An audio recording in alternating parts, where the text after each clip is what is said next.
আচ্ছা, তো তাহলে মাইটোকন্ড্রিয়ার ম্যাট্রিক্সের ভিতরে এই ক্রেবস সাইকেলটা হচ্ছে। আর এখানে দেখো তো, এখানে অ্যাকচুয়ালি কি হচ্ছিল, এই যে এই একটা পাইরুভেট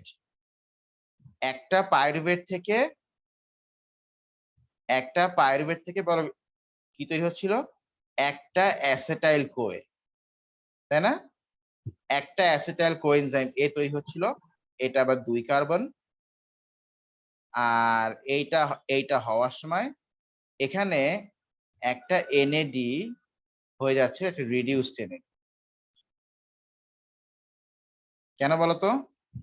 কারণ ডি কার্বক্সিলেশন করলে সেখানে COOH মানে কার্বক্সিলিক অ্যাসিড গ্রুপটা রিমুভ হয়। তো ঠিক আছে, COO তো কার্বন ডাইঅক্সাইড হয়ে যাবে, বাট এইচটার বলো কি হবে, তাই না মা? এইচটা তো গ্যাঞ্জাম, তো ওই এইচটাকে বলো কে নিবে, এনএডি নিয়ে নিবে।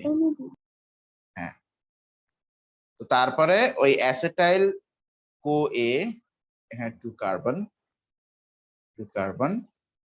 তো ওই অ্যাসিটাইল কোএ থেকে ওই দুটো কার্বন এবার মাইটোকন্ড্রিয়ার ম্যাট্রিক্সের ভিতরে এসে এই কাজটা করছে, এই ক্রেবস সাইকেল করছে। তোমার পাইরুভেট কি একটা তৈরি হয়েছে নাকি দুইটা? দুইটা। তো এই একই জিনিস তাহলে ওপাশেও হবে নাকি, ওই পাশে পাইরুভেট দিয়েও হবে কি, তাই না বলো? হ্যাঁ,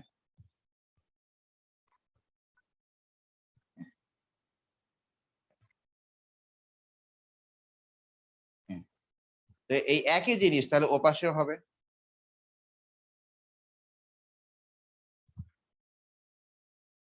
কপি পেস্ট, হ্যাঁ, পাইরুভেট ক্রেবস সাইকেলটাকে টু করে নিয়ে যাই, এই যে এখানে হচ্ছে। তাহলে বলো তো এই লিঙ্ক রিঅ্যাকশনটা হয়ে মোট কয়টা এনএডি আবার তৈরি হচ্ছে বলো? 3টা। না, শুধু লিঙ্ক রিঅ্যাকশনে কয়টা মানে এনএডি তৈরি হচ্ছে?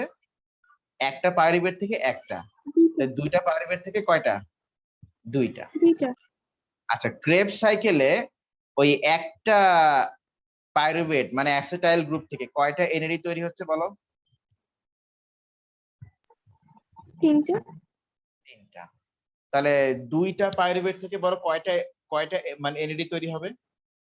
6টা, তাই না? এখানে 3টা আর ওপাশে